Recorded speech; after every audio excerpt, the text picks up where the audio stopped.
Hello and welcome back to the finals pre-show of the World Cup of Pokémon VGC, hosted by Victory Road and sponsored by Elgato. My name is Jamie Boyd. I am joined with Lou Cromie, and I am not just joined by Lou Cromie. We do have the managers of the two finalist teams of Italy and Spain. We are going to be joined by Arash Marti of Italy and Guillermo Castilla of Spain. That's the thing, we're here at the final weekend and it's lovely to welcome our two managers who have piloted their teams all the way to the grand finals here to answer some of our questions. Yeah, so welcome Arash and Guillermo. Congratulations on reaching the finals. Thank you. Yeah, it's great to have you here. So yeah, you did end up facing each other in the second round of the qualifiers of the VGC Pokemon VGC World Cup, and now you are facing each other in the finals. So I'll start with you, Arash. How are you feeling about going up against Spain? So when we played with Spain in groups, it's the only week we lost in the whole tournament. So we're looking forward to this match, and it was pretty good. I think Spain is the best team in the tournament. So yeah, looking forward to all the games. Yeah, and how about you, Guillermo? How are you feeling about going up against Italy? Well, firstly, I have a message from Alex to you, Aras. Feel the fear. This is the end of our era.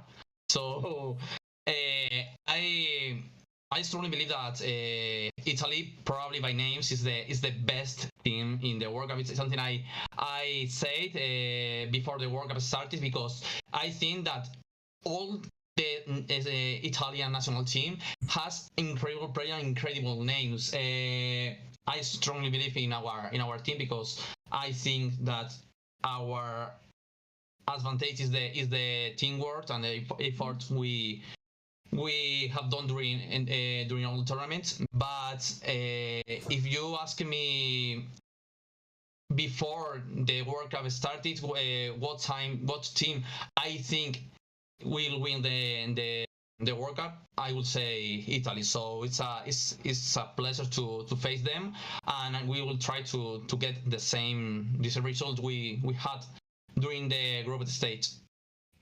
Oh, such lovely words you guys have exchanged there. Very kind of good in that kind of sportsmanship level. Speaking of kind of Italy and Spain, you guys were such hot favourites coming into this. I remember doing the draft, everyone was looking to see which pool you guys would end up in, whether you would face and things like that. And obviously there are so many players in both Italy and Spain to choose from. As managers, how did you go about picking the players for your team? Did you have tryouts, or just give us a little bit of insight into you as a manager, how you picked your team? And Guillermo, let's start with you. We did tryouts in order to make the Spanish team. We had some names that we wanted, Alex and I, to join the team, such as Alex and I, of course, but another players that have done many good results, such as Eric, Ikoden, Leonan, Raxen, Kaoru, Pokeraf. But then the other slots will have filled by tryouts, and I think that was a really good decision, because the players that were in the team by tryouts have done an incredible good workouts, like Max or Torby, that who is 7-0 now. So I think that our decision to make tryouts was good. Yeah, it's nice you kind of have that mix of kind of reputation and results, and then also tryouts for some of those other players, and to create clearly a great team, because you guys have made it all the way to finals. Arash, what about you and Team Italy? How did you go about making your selection? So for me, this is the 5th time I am the manager for Team Italy, and I never did tryout. I don't believe in them. In Italy, we all know each other, so we just decide who putting on the team. This year it was particularly difficult, because some of the players that always play in World Cup, like Samvi and Dave, said no last minute. So we ended up with an unusual lineup. And I think we were especially struggling at first a bit, because some players weren't used to like this kind of tournament. But yeah, we did a lot of teamwork, and we got better over the tournament. So I think I'm really glad we reached finals. For example, like William, many people weren't convinced by him, but like I decided to bet on this player, and he's 7-1 or 6-1, I don't know. So I think I'm satisfied with the players I picked. Yeah, and so you should be. Being able to reach the finals is a great feat, and we're looking forward to see who is going to be able to take it all the way. Of course, one very important thing in these kind of tournaments where you're paired up against a different team each week is how you go about preparing your matches against the teams, what kind of teams you're going to be bringing. So Arash, we'll start with you. How do you go about preparing for each of the different weeks? Do you try and counter team the opponent, or do you try and build teams that are just going to be very solid against whatever you could face? There's a lot of brainstorming. Like it's not like there is one main method. Like I think you should try to not be counter-teamed and just bring a strong team. And when we see that our opponents are getting too comfortable with one team, we bring counter teams. For example, against France, there were certain players that brought Zacian every week of the tournament, and we got 2 easy wins with Ho. So that's pretty much it. Cool. And Guillermo, how did Spain go about preparing for their matches? Were they going for counter teaming, or were you going for more meta picks and very solid teams? Well, it depends on the information we have about the opponent. Many times we have enough information, not only for us, because there are some players, people outside from Spanish team that have helped us. And we try to do counter or trying to counter the team we think that the opponent are going to use, but there are some restricted or some teams that we are comfort, and this like our comfort pick, and we tried to sometimes use it. So it depends about the information we have about the opponent. But it's great to kind of get that insight into how you guys are prepared for these matches, because obviously it's been incredibly effective. That's why we've got our grand finals tomorrow. That's enough for kind of our questioning of you managers, but we would like to get your insight on the actual matchup in tomorrow's finals. So we've got a couple of slides of all your different players and obviously who they're going to be paired against. And it would be great to kind of get some comments from you on what you think is going to happen in each of these matches and how you think your players are prepared. So as soon as we get those slides rolling through, we'll be able to take a closer look for you guys. So we can start off by showing you the first matchup we have here with Marco Silva versus Ramses Quintana. So 7-1 record coming out for Marco and a 6-1 record coming out for Ramses. So both very, very strong records coming out for both players.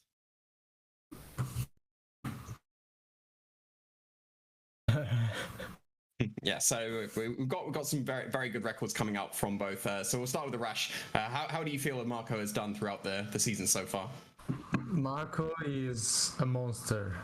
He's like one of the most consistent players we have, and like in the last 2 years he's won a lot of tournaments, incredible like finals, appearance overall. So actually he's one of the players I'm the most confident in general. In fact, I think he might be the player that that played the most matches in the World Cup for Italy, or like, yeah, probably. And he's brought some very cool picks as well. I like that Cinderace and Sableye team as well, coming out against Joshua. That's a really, really cool pick there. And I don't think that's a very serious team. Like he probably brought that after we won or something. Hey, I was still able to get a 2-0 record, so still very successful. And it's always nice to see those picks as well. So moving on to Ramses. Guillermo, how do you think Ramses has performed in the World Cup so far? Well, Ramses is a player that has become one of the most important Spanish player. Apart from during the last 2 years, so he hasn't done many good results in international tournament before that. But now I think he's one of our strongest player. About Marco, for me, is the best Italian player because of all the results he has done during the last 2 years. But I think that could be one of the key matches of the of the final. So if Frances could win, I think it's a really hard step from Spain. In my opinion, I think that Frances could win Marco. Well, I'm certainly looking forward to see how these two will be able to face off against each other in tomorrow's match. But of course, we've still got some other players that would be great to kind of get your insight on. So if we call up another matchup, we can hear your comments on how you think they're going to do. And obviously, take a look as well at the Pokemon that they've used. I know Jamie commented on the Sableye team, and it was very cool to kind of see some of these more niche Pokemon come into the fray. So let's take a look at who our next matchup is going to be. So, of course, we do have the 7 matches coming across this finals, and we're going to moving on to Daniele Spuntarelli versus Manuel Barrea. So a 6-2 record for Daniele and a 7-1 record for Manuel. So we'll start with Guillermo this time. So, Guillermo, talk to us about how Manuel has done this World Cup. Well, Manuel probably has become the god of the Spanish team. Not only because the incredible level that he has achieved during the World Cup, but also for he's really charismatic, and I think that the Spanish community supports him like other player. So I hope he could battle as he has done during the World Cup.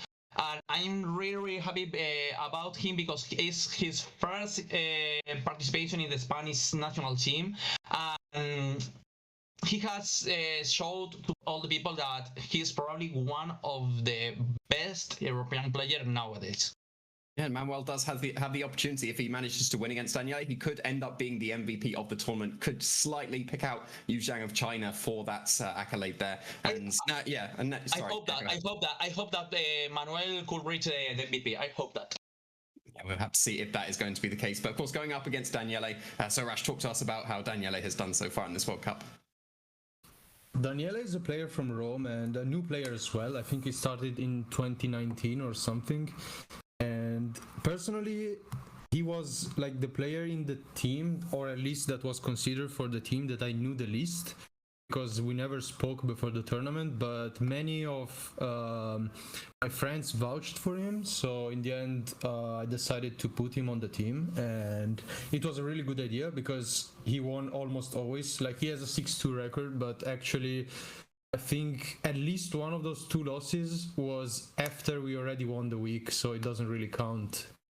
And yeah, just really solid. I'm really glad I put him. Yeah, 6-2 is definitely going to be a very strong record. So this will be another great game to be watching out for tomorrow. And yeah, it's got 5 more matches that we are going to be having a look at for the players as well. We've seen some very good teams coming out so far, because we can see all the teams so far from all of these players. You've got that Ho, like you mentioned, that was a good pick against all the Zashins that came out in that top 16 against France. So yeah, really strong showing from both these players here. That's the thing. I'm loving the diverse restricteds that I can see from both Italy and Spain here. You know, even Pokemon like the Lunala, the Kyurem there. Again, not sort of the more common restricteds used. So it's good to see that kind of diversity coming through, just for everyone to kind of see a different match here or there. But let's take a look at another one of our matchups in tomorrow's grand final, so we can hear from the managers what their comments may be on the players. First of all, Arash, do you want to give us a few comments about how Emanuele has done in this tournament? 5-2, but he's also like, he has a 5-2 record, but he also has the same thing I mentioned about Daniele. I think at least one of those losses, just one of those losses was after we already won the week. And so Emanuele is like, he started playing VGC last year, but I've known him for 8 years because we were playing singles together way back, like when I was in high school. And like, he's like a really good friend of mine, and yeah, he helped me like practice at the beginning of Series 10 for the Invitational, for the World Champions Invitational. He's like really smart, really good player, and he might be the player that helped the most during World Cup. Like, he's like, he helped so much everyone to prepare for their games, and he has a pretty good record himself. And like, he's like, as you can see, he brought a lot of times the Calyrex team that I brought in the Invitational, because that's like our favorite team, and he got a lot of wins with that as well. Like, yeah, like he lost twice, but like I mentioned, one of those 2 times was after we already won the week. So yeah, really, the pressure was off. Yeah, exactly. Doesn't count. Fantastic, and good to see the consistency with the team as well. Guillermo, what about you for Victor? Because Victor has a 7-0 record here. You must be feeling confident ahead of his match. It's incredible what has Victor done, because he was one of the players we chose by tryouts.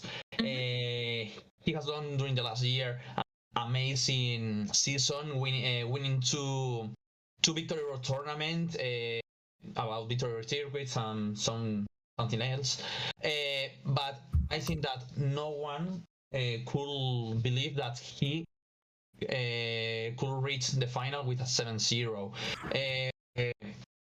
Probably one of the player who could be the future of the Spanish community, because he is really young. He like another younger players like Asura are the future of our country, and we are really proud of him because his achievement, how he has played during the World Cup.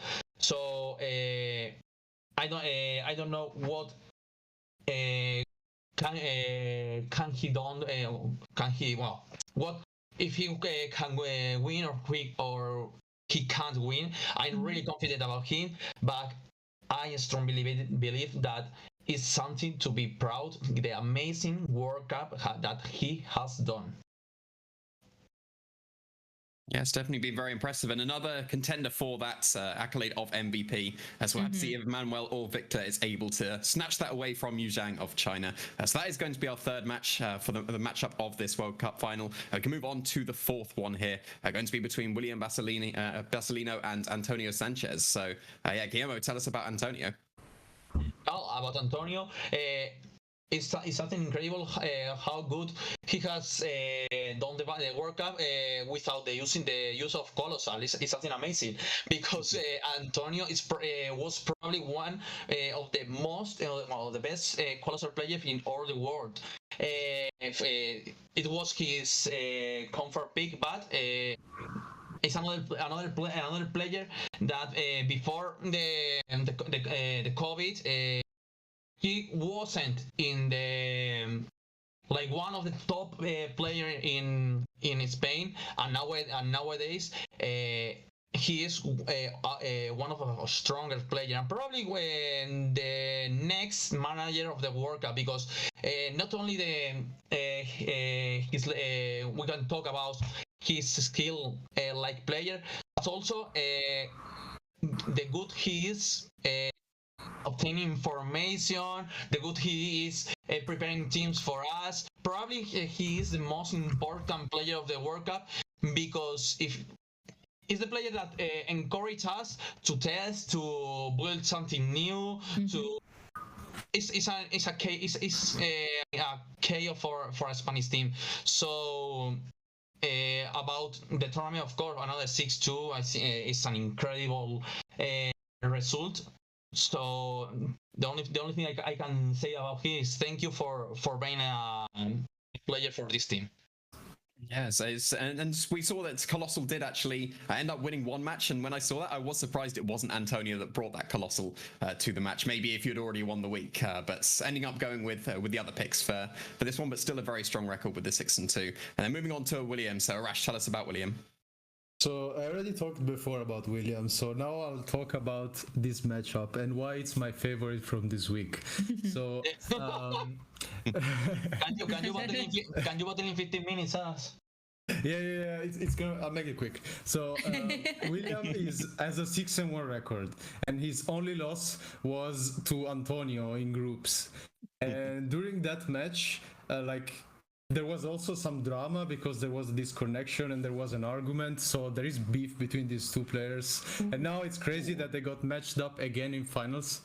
And so yeah, I so look forward to see who's gonna win. Like, I know William has been preparing up a lot for this, so really look forward to that. But I think, Ara, that this beef is really good for the final, because of course there are respect about, between the two players, but I think that you and I and the Italian national team and Spanish national team wants to see the how these two players battle each other. Yeah, the beef is so good. I love it. We've been taunting each other a Yes, lot in the Discord as well. Like, this is such a good final. Oh, I love it. You've got me super excited for this one now, like particularly as it's this rematch and there's going to be a little bit of revenge and everything like that. Oh, it's going to be really good. I'm looking forward to seeing how this one goes and seeing how see who's going to be victorious as the drama unfolds with this one. So thank you for giving us the backstory on it. Let's take a look at our next pairing as well, so we can look at some of the other contenders in our Italy versus Spain grand final. So we've got Flavio Dopidio and Alex Gomez, two players who really need no introduction. They're phenomenally well known within the VGC community. I'm sure, again, this is going to be one of the hot favorites to watch in the broadcast tomorrow. Guillermo, would you like to start by telling us what you're thinking of Alex Gomez ahead of his final match? Well, you say it. There are no introduction for them. Two legends, not only in Europe, but also in the history of BGC. About Alex, there's nothing that I can say about him. He's my friend. He trusts me like his right hand, making the Spanish team. About his level, his results, all his career, we can't say nothing. Probably it hasn't been in the World Cup that he like player, not like a manager. It's not the World Cup that he wanted, because I think that these 3-2 doesn't show his truly skills and his true power. But Pro is a player in which you can trust whatever that his opponent is. Flavio, of course, is another incredible player and another legend. But I will not say the truth if I say that I'm not trusting Alex. I trust in him. I think that he is gonna win. Fantastic support from the manager for Alex there. Really nice to hear those words. Arash, what about you with Flavio? Yeah, Flavio needs no introductions. He's Italy's co-captain along with me, and he's 7-1, so he's been doing really well this World Cup on top of that. And this is actually a really cool matchup because our captain is playing against Spain's captain, and like this was not on purpose. So I'm really excited for this match as well. And yeah, Alex is amazing. Like Casti was mentioning, he's been playing from like I've been knowing him since 2013, and we've went to Worlds together many times. He's really good. He's Spain's best, and he was actually the only person that believed I could win Worlds in 2013. And yeah, I love him very much. Look forward to this game.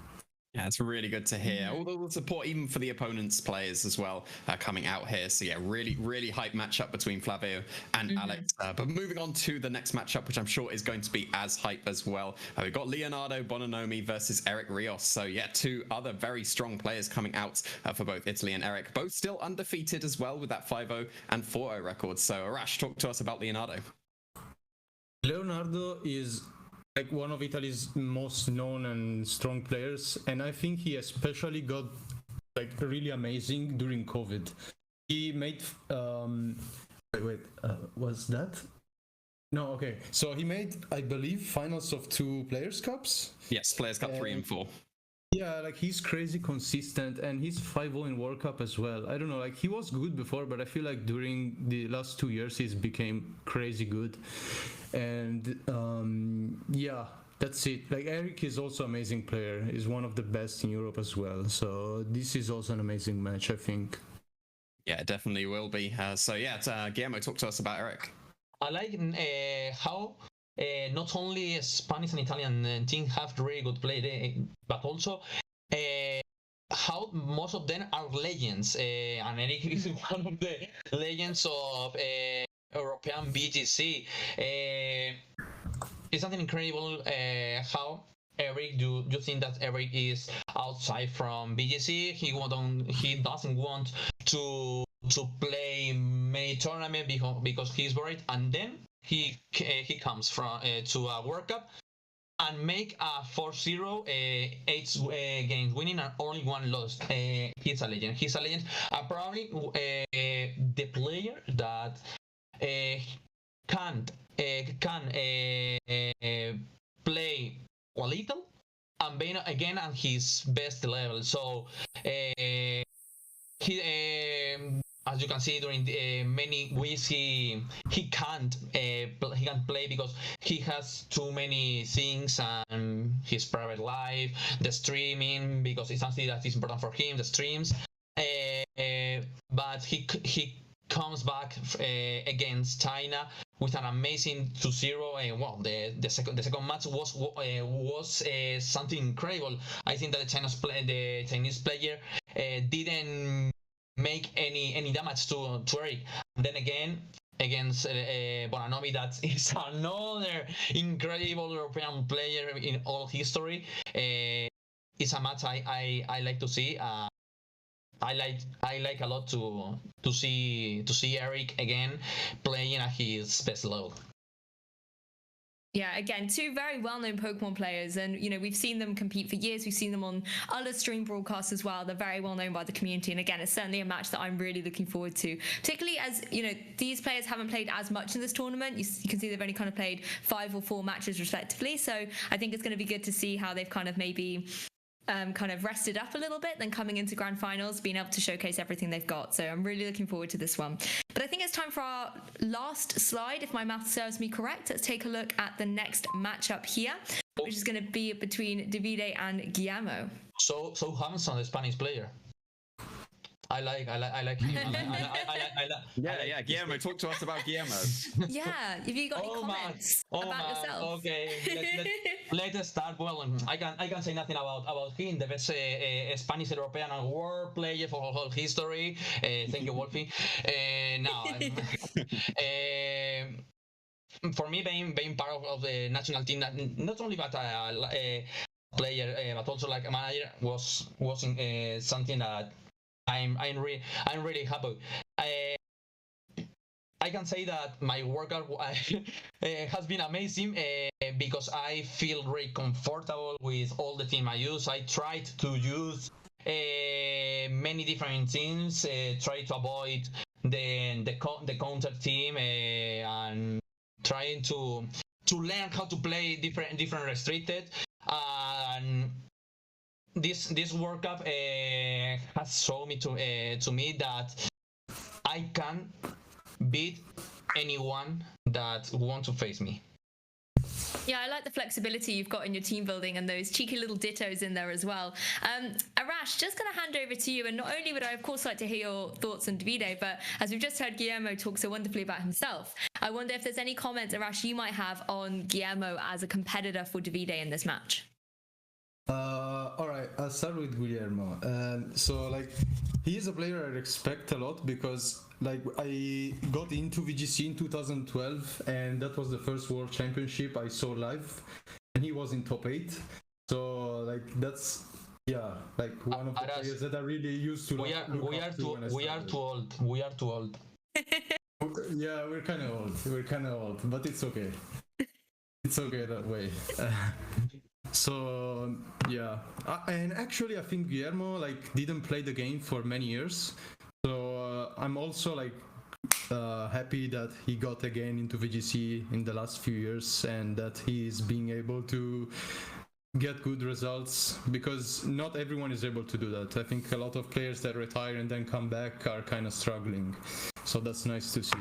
Now I'll talk about Davide. Davide is a crazy player and guy, and his mentality is a mystery to me, but he really loves to play the decider match in these team tournaments. So he played 3 World Cups, and he always puts himself as the last match because he likes that if there's a tie, he's gonna be the one that wins. Mm-hmm. And he has a crazy win record. Like this time he played only 4 times because I think he works, he's busy, things like that, but he's 4-0.